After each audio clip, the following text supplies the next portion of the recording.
Böyük Allah'ın adıyla. 90 ildən artıqdır Azərbaycan millətinin çoxlu haqqı hüquqlarının tapdalanması davam edir. Bu fars nəcatpərəstliğin kökün qoyan pəhləvilərdən sonra Cumhuri İslami hökumətində hələ də idaməsi var. Bu siyasətin hədəfi Azərbaycan milləti və başqa qeyri-fars millətlərin dil, fərhəng və tarix məsələlərin tapdalayıb aradan aparmaqdır. Və bununla bərabər fars dilin və fərhəngin ayrı millətlərə qalib edilməsinə təlaş edilir. Və ayrı ölkələrdə və məmləkətlərdə fars dilin və fərhəngin yayması və genişlənməsinə cəhd edib, Beytülmaldan milyardlar pul xərc olunur və panfarslıq və pan-İrançılıq məsuliyəsi bizim məmləkətdə hər il bir bərnamə tökür, ta bu siyasətlərin qabağa aparsın.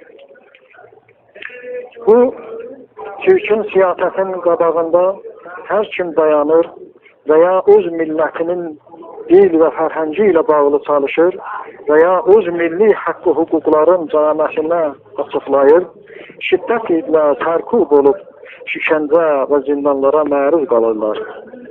Ki, mən də bu siyasətin qabağında tərkib olan yüzlər Azərbaycanın milli və mədəni çalışanlarından biriyəm.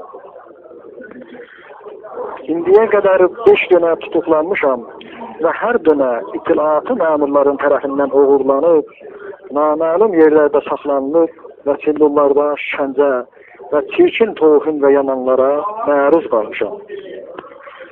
Hər dönə tutulmada qondarma surətdə pərvəndəsazlıq edib, fərmayişi və qeyri-ələni dalgahlarda zindana məhkum edib, məhbus ediblər və heç bir qanuna və haqq sözə yetişilmir. Bu çirkin və ciddi insani siyasətlərə və qeyri-qanuni tərkiblərə etiraz olaraq etiraz qəza etmişdim ki, milli hərəkətin ağsaqqalları və ailəmin üz tutmaları bir tərəfdən və qəzai məsulların qol və vədələri ayrı tərəfdən 28 günlük etisabımı dayandırdım.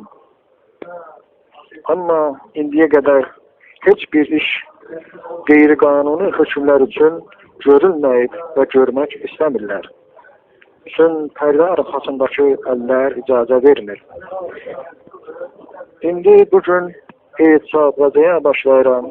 Üçün bundan artıq və başqa yol bu zülmlərin qabağında tapa bilməyirəm.